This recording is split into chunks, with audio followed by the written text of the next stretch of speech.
And I'll just give one more thing of how that vision might actually play into strategy. I'm a labor organizer. I'm organizing a restaurant.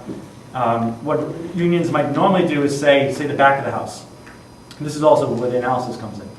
The back of the house, at least in New York City, is mostly people of color. It's mostly Mexican, Latino immigrants, mostly undocumented.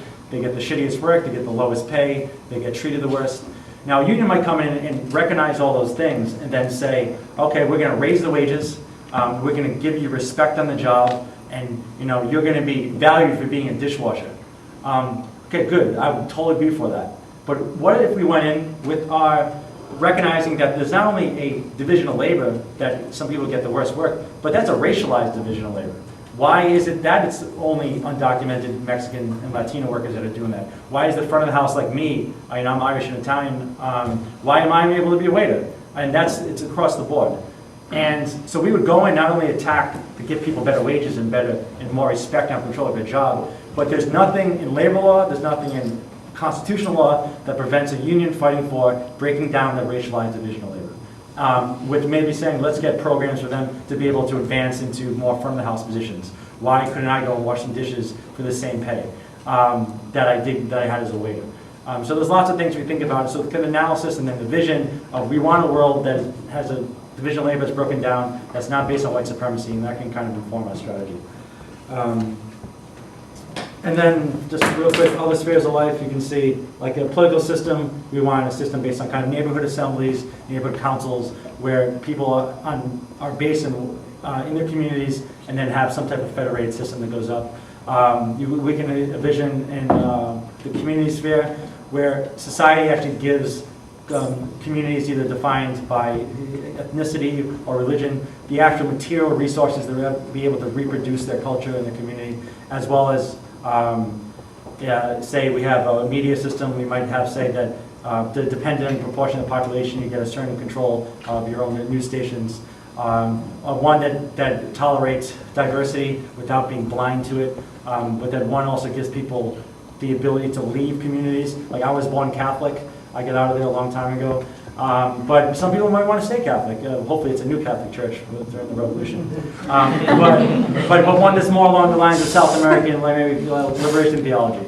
But these things aren't necessarily. Like in the kinship sphere, we want new relationships that can actually be accepted.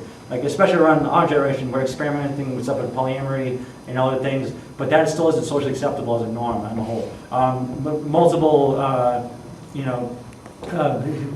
genders going into partnerships without having that to be looked down upon. And actually not just to have it not looked down upon, but institutions actually that support it.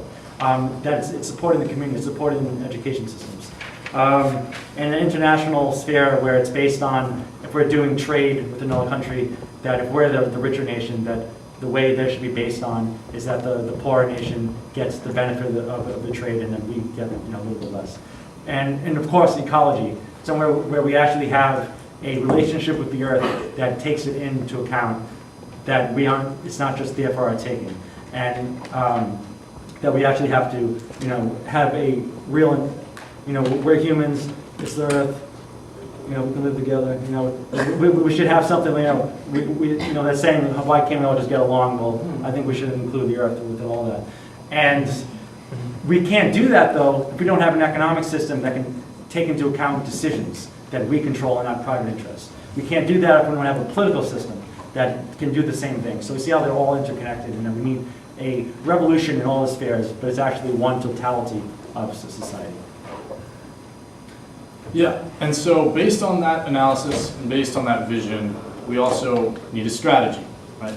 How to get to the vision that we see. And the strategy that we uphold, and part of that strategy is to create a dual power situation in society.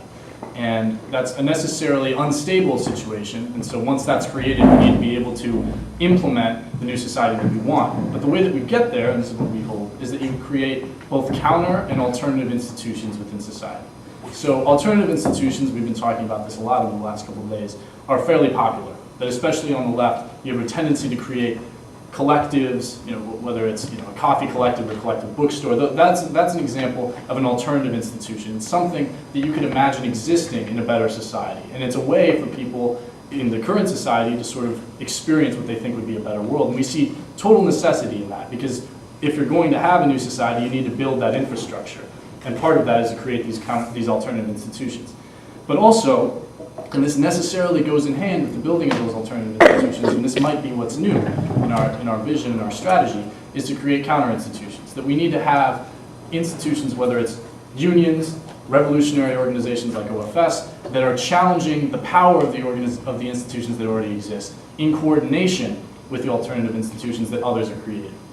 And that, in our vision, in our strategy, would create a dual power situation. So eventually, if you have only one, right? If you have only counter-institutions, if you have only a revolutionary movement, and you have no instances of sowing the seeds of society in the roots of the old, which would be the alternative institution. If you don't have that, then if you somehow create a popular movement, you topple the old society, and you've got nothing to go with, then clearly that's not a favorable situation. Similarly, if you have only alternative institutions, if you have only coffee collectors and only collective bookstores, and you've got nothing challenging the power that already exists, then you're just going to be taken over. I mean, they're not going to stand for it long enough. So you need to have both, and you need to have eventually enough power being created popularly that you can crush the society that exists before, crush those institutions, and we can envision the new society that we want. Also, another part of our strategy that might be slightly different than others is that we don't want to ignore the presence of the state, and we don't want to fetishize it, right? So there can be left organizations throughout history. There's been a focus in some cases on taking state power as the primary goal. That in order to create a new society, you need to seize the state, and from there, during the revolution that takes, in the process of seizing the state, you will see your vision for the new society, you'll be able to create it because you'll have all the power. That, we would say, focuses far too much on the state and fetishizes it to a certain degree. And we've seen that doesn't work. We also want to say that the opposite extreme isn't good either. That if you are creating a popular movement and one of the base principles is that the state is so oppressive and has always been oppressive and necessarily is oppressive that you must ignore it, that you can never engage with it, then we would say that that's just strategically wrong. That if we're creating a truly popular movement and we want to build a revolution that can last, then there necessarily will be instances where it would be strategically viable to implement the use of the state, whether through popular elections or not, or rather through popular elections, to gain power necessary, often on a communal level. An example that I like to give and that we talk about a lot is during the Civil Rights Movement in the South in Lowndes County, when SNCC, the Student Nonviolent Coordinated Committee, was organizing there. They were organizing mass protests, and they were facing huge repression, right? Violent repression often. And what they realized was they had a seriously popular movement. They had mass consensus in their locality around these issues. And they also had an extremely repressive government, and one of the faces of that government was the police chief. But that police chief was a popularly elected office, that there were elections that were held. And one of the things that they decided to do, which was a strategic call on their part, and we would say is a good strategic call, they decided to hold an election and run a candidate for that police chief, and he won. And that's a case of, if we're holding demonstrations on a regular basis, we're trying to bring the people out, and they're getting beaten up by the power structure that already exists, it would be irresponsible and, it would be unstrategic to not run a candidate who could ensure the safety of your populace, of the movement that you're trying to build. So that's just one example of why we feel that that's a really important part of our strategy. And notice that it's only one part of the strategy. That's not the focus of any of it. The maxim that guides our strategy is that anything we do has to increase the possibility of popular control over institutions, or it has to actually give more control, democratic control by popular movements over institutions. And just another thing about the whole sheriff thing, the IWW, the Industrial Workers of the World, little known, a lot of people in IWW don't like to talk about it. Back in the day, they used to run elections, they used to get people to the sheriff's office so they wouldn't be able to break strikes, which is kind of the interesting thing. But one more thing on the strategy is the idea of what we call non-reformist reforms, or revolutionary reforms. which we look at because anyone who cares about society and cares about the plight of humankind and the environment would be kind of psychopathic if you think that, no, we're just going to wait till the apocalypse and then we're going to rise up and then we can all suffer until that happens. One, that's kind of, psychopathic, and two, it's unstrategic. You're not going to have a movement that's strong enough to be able to challenge power if you're basically telling people, fuck off until the revolution. And so it kind of goes both ways. But there is a tendency, and we've seen, especially after kind of the popular movements of the 70s, people got into single issue organizing and reform organizing, basically, and it has, it can get into work that really doesn't lead anywhere. So our approach to it is not necessarily the reform itself, though sometimes I would argue that one reform over another can be more non-reformist than another. And here's what we define as being a non-reformist revolutionary, is that the way you fight for that reform not only wins the goal in the end, but it raises the consciousness of the people who are fighting for it, and it leaves the people in a stronger position to win even more next time. And the actual non-reformist reform itself, I would argue, some of them can actually do them in themselves without necessarily doing it in a way that's non-reformist. But basically the way we look at it is that it's an orientation towards fighting for reforms, and that we have to be able to do it in a way. Otherwise, we're just going to win gains, we'll win that wage increase, we'll do this, but we still have people who, we still have capitalism. We have to win the wage increase, so it's good for us now, but we have to win it in a way that makes our union stronger, and then we can maybe take over the factory next year.